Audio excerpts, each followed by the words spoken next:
Hola, buenos días, buenas tardes o buenas noches. Bienvenidos. Vamos a desarrollar este tema, como pueden observar, conociendo un poco de la energía. Estamos formando equipo Emperatriz Reyes, Gabriel Yepes y mi persona Eliasip Silva. ¿Qué vamos a desarrollar en el contenido de este video? Aquí estaremos hablando un poco sobre lo que es la energía, sus distintos tipos, las transformaciones, algunos ejemplos cotidianos de la vida diaria. Vamos a analizar lo que son los balances de la materia y la energía, sus aplicaciones, la ley de la conservación de la energía, igualmente sus aplicaciones, con algunos ejemplos prácticos para comprender un poco más de qué se trata esto. Ecuaciones a utilizar en la energía para los sistemas cerrados y los sistemas abiertos, el uso de la energía en los procesos industriales y cómo se contribuye o cómo se puede contribuir al ahorro energético. Y también estaríamos cerrando con la parte de hacer unos casos representativos sobre lo que es los procesos que seleccionamos en la unidad 2. Para nuestro caso, la parte de la fabricación de la tela de microdurazno. Ya vamos a desarrollar entonces. Bienvenidos a la actividad. Hola, ahora vamos a hablar de la energía. Vamos a hacer una definición de lo que es ella. Vamos a hablar de los tipos de energía y luego las formas en las que la energía puede manifestarse. Ahora bien, observamos en pantalla, la energía es todo aquello que le permite a un cuerpo realizar un trabajo, modificar su estado o realizar una acción. En este particular, recordemos que la energía también es medible. La unidad de medida de la energía es el joule.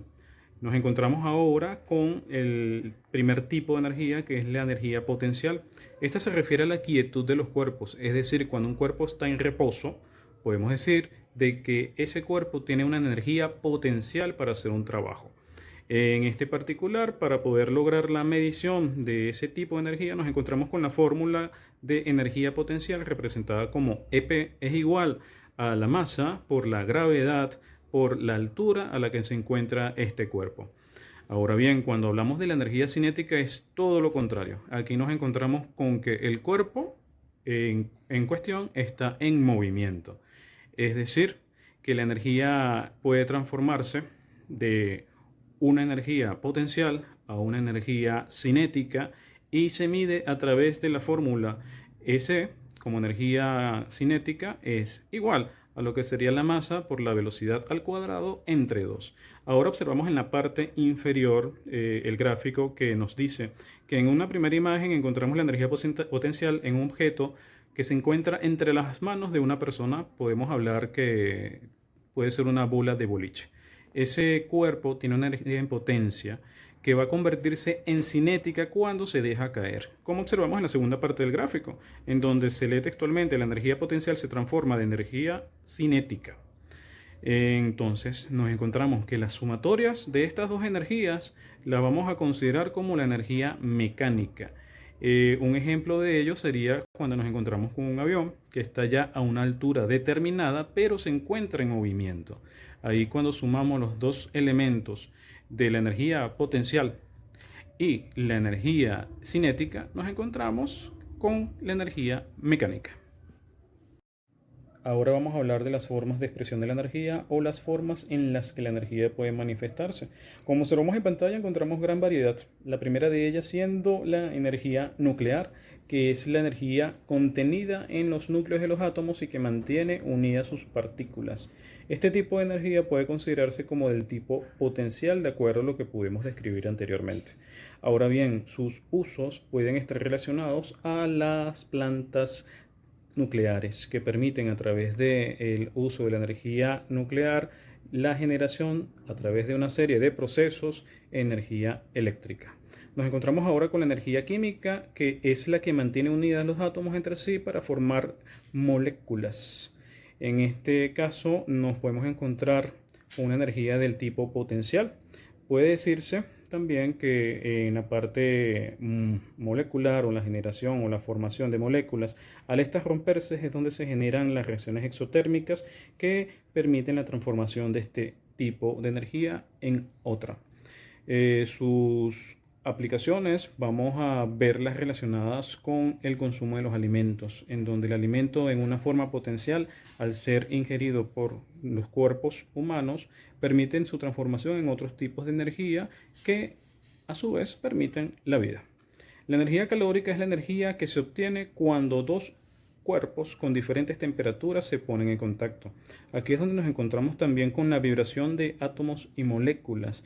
Y al hacerlo en este sentido, ya sea con el ejemplo del frío o el calor, nos encontramos con una energía del tipo cinética.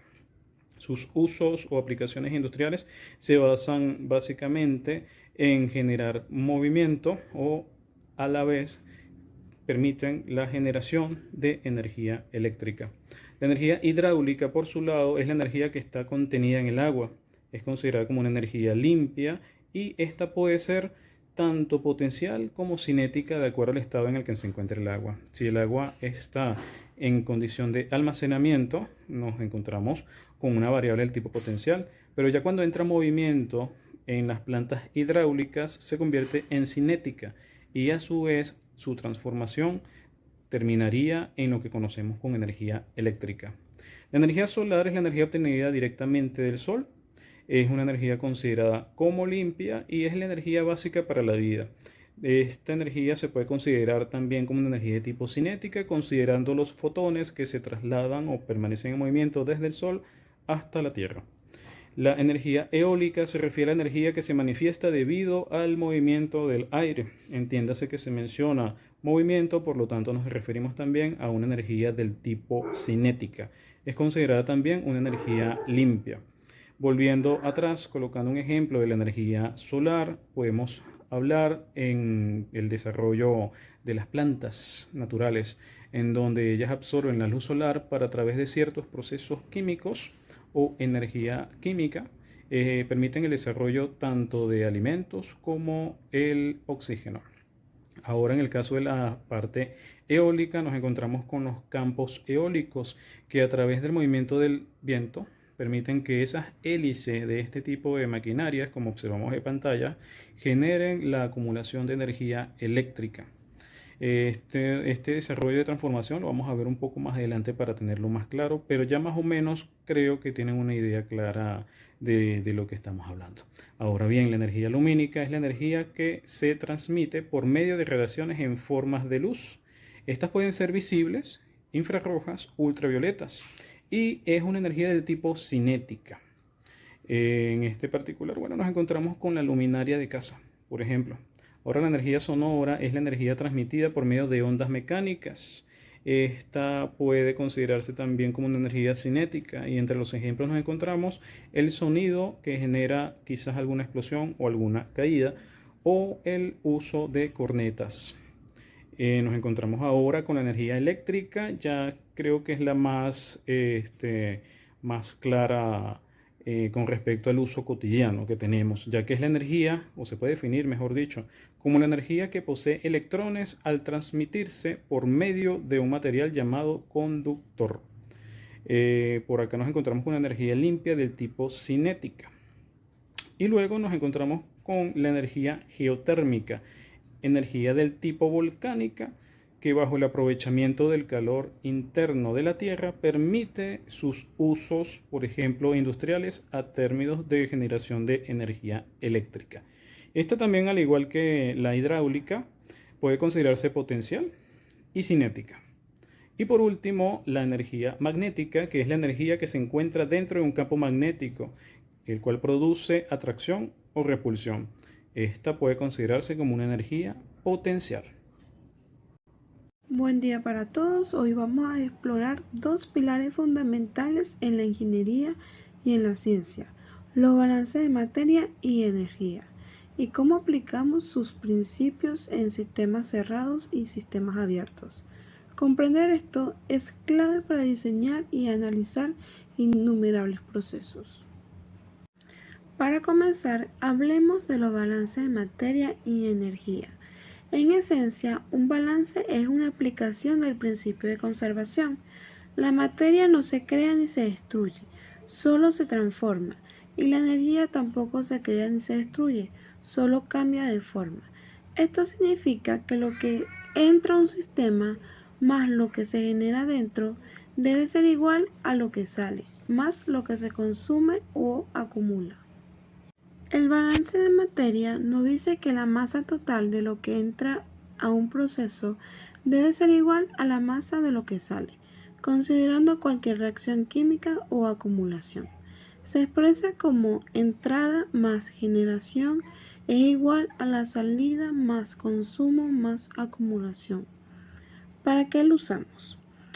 Para diseñar reactores, optimizar procesos de fabricación e incluso para rastrear la propagación de contaminación en el ambiente. Es indispensable en la industria. Balance de energía. Similarmente, el balance de energía se basa en la primera ley de la termodinámica. La energía total de un sistema se conserva. Esto implica que la energía que entra, sumada a la que se genera, es igual a la que sale, más la que se consume o acumula. Sus aplicaciones son vastas, desde el diseño de centrales eléctricas y sistemas de calefacción, hasta la optimización de procesos industriales que requieren calor o trabajo. Nos ayuda a ser más eficientes. Para dar un pequeño ejemplo del balance de materia en la industria textil, recordemos que el balance de materia nos permite rastrear cómo los materiales entran y se transforman y salen de un proceso. En este caso vamos a tomar lo que es las tinturas de tela. Las entradas serían la que es la tela cruda, agua, colorantes y otros químicos. Y la salida sería la tela teñida y una pequeña cantidad de agua evaporada. Al analizar esto, la empresa puede saber cuánto colorante se fija realmente en la tela y cuánto se pierde en los influentes, lo que ayuda a identificar oportunidades para reducir el desperdicio de materiales y la contaminación del agua. Ahora bien, recordemos que el balance de energía sigue la trayectoria de la energía que entra y se transforma y sale del sistema. En el mismo ejemplo de la tintura y luego en el secado de tela, tenemos como entrada lo que es la energía térmica, que generalmente es de vapor. Esta energía es para calentar los baños de tintura o secadores, y energía eléctrica para motores y ventiladores. En este caso, la salida sería energía en la tela caliente, energía en el agua residual caliente, calor latente para evaporar el agua, que es el tema del secado, y la pérdida de calor al ambiente. Este análisis revela dónde se consume y se pierde energía. Por ejemplo, si se pierde mucho calor a través de las paredes de los equipos o en el agua de desecho caliente, se pueden buscar soluciones como el aislamiento o la recuperación de calor para ser más eficiente y reducir los costos operativos. Ahora vamos a hablar de la ley de la conservación de la energía, que es la primera ley de la termodinámica, en la que se dicta lo siguiente. En cualquier sistema físico aislado de su entorno, la cantidad total de energía será siempre la misma, a pesar de que pueda transformarse de una forma de energía a otras diferentes. Esto entra mucho en cuestión con lo que ya hemos hablado en las manifestaciones de la energía e inclusive los tipos de energía. Con respecto a esto último, vamos a ver la primera imagen en donde encontramos a una persona que está aplicando una energía para poder subir esa roca hasta la cima de esa colina. Nos encontramos entonces que una vez arriba, en la parte superior, la roca o este cuerpo se encuentra en un estado de quietud, que fue la que mencionamos, por lo tanto hay una energía del tipo potencial. Cuando se le zafa de las manos, la piedra cae hasta o rueda hasta la base de la colina, y en este movimiento se genera una energía del tipo cinética. Hay que considerar que aquí no hay ninguna creación de energía, no hay ninguna eliminación, hay una transformación de una fase potencial a otra cinética. Un ejemplo puntual para este caso, vamos a ubicarlo en una lámpara solar, en donde participa la energía del tipo solar, la energía del tipo químico, la energía del tipo eléctrico y la energía del tipo lumínico. ¿A través de qué fases? El sol es absorbido a través de los paneles solares y almacenan esta energía en baterías. Aquí es donde entra la parte química. Luego, este circuito que está conformado la lámpara transforma esa energía en energía eléctrica. y luego energía lumínica. Eso es un claro ejemplo de cómo puede transformarse la energía y cómo puede observarse la ley de la conservación de la energía. Otro punto interesante es lo que vemos también en pantalla, que es lo conocido como la cuna de Newton, en donde a través de una energía potencial se observa el desarrollo de una energía cinética. En la primera esfera, al estar en un estado potencial, estar quieta y cumplir ese eje para golpear a las otras esferas, es donde se genera la energía cinética para potenciar o mover el último eslabón o la última esfera de esta cuna de Newton. Seguramente la han visto, cómo funciona, ya sea en alguna película o quizás tengan la fortuna de tenerlas en alguna de las oficinas que han visitado. Pero este artilugio es muy interesante y es el ejemplo claro de la ley de la conservación de la energía. Ahora bien, vamos a conocer lo que es la energía en sistemas cerrados y sistemas abiertos. Empecemos con los sistemas cerrados. Un sistema cerrado es aquel donde la masa no cruza sus límites, aunque la energía sí puede hacerlo. Pensemos en un pistón con gas dentro. El gas no escapa, pero podemos calentarlo o moverlo en el pistón, haciendo lo que se conoce como una transferencia de energía.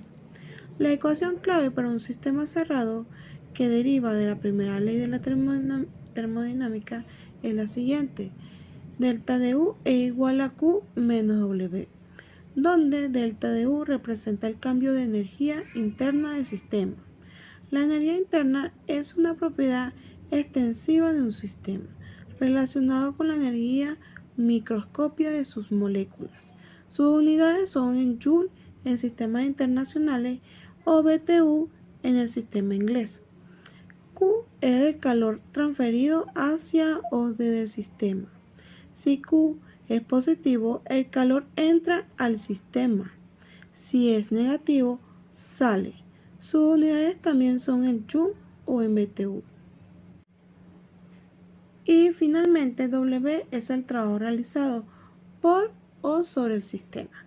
Si W es positivo, el sistema realiza trabajo sobre el entorno. Por ejemplo, el gas expandiéndose y empujando el pistón. Si es negativo, el trabajo es realizado sobre el sistema. Sus unidades, al igual que la energía y el calor, son en Joule o en BTU. Ahora pensemos en los sistemas abiertos. Estos son mucho más comunes en la ingeniería, ya que permiten el flujo de masa a través de sus límites, además del flujo de energía. Ejemplos claros son una turbina, una bomba, un intercambiador de calor o incluso el cuerpo humano. La ecuación general de balance de energía para un sistema abierto en estado estacionario es un poco más compleja, ya que debe considerar la energía asociada con la masa que entra y sale. Se conoce como la ecuación de balance de energía de flujo constante y es la que ustedes están observando en la lámina presente, en donde la tasa de transferencia de calor menos la tasa de trabajo es igual al flujo másico, que multiplica una serie de datos que serían la entalpía específica en su diferencia de salida y entrada más la diferencia de salida y entrada al cubo de la velocidad entre 2 más la aceleración que está multiplicando la altura en su diferencia de salida y entrada. Hola, mi nombre es Emperatriz Reyes y vengo a hablarles sobre el uso de la energía en los procesos industriales y la importancia de contribuir con el ahorro energético. La energía es el motor de la industria moderna, fundamental para casi todas las etapas de la producción, desde la extracción de materia prima hasta la fabricación de productos terminados. La energía se consume en diversas formas y para múltiples propósitos.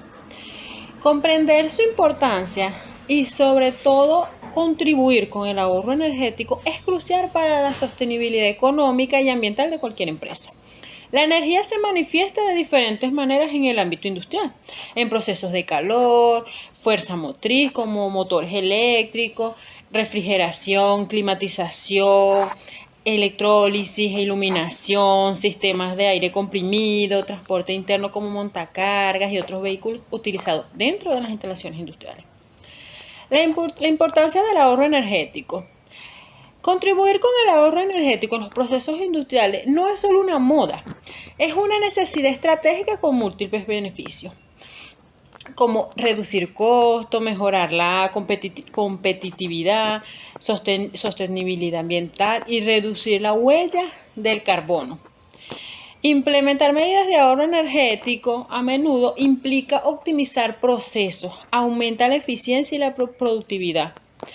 Tiene mayor seguridad energética, innovación y adaptación tecnológica. Y también se cumple con las normativas y esto fortalece la reputación de las industrias.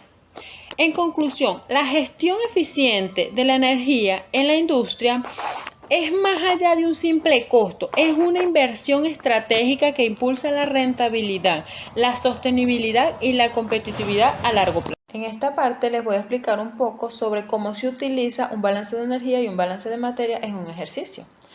El enunciado dice: una corriente de filamento de microfibra de poliéster entra a la máquina de hilar con una masa de 1500 kilos sobre hora, con una humedad del 5% sobre el peso de entrada, presentando una temperatura de 30 grados Celsius. Se le aplica un agente de aglomeración o lubricante en una proporción del 1% en respecto a la masa total del poliéster que entra. Se estima que el 15% de la humedad total presente se evapora.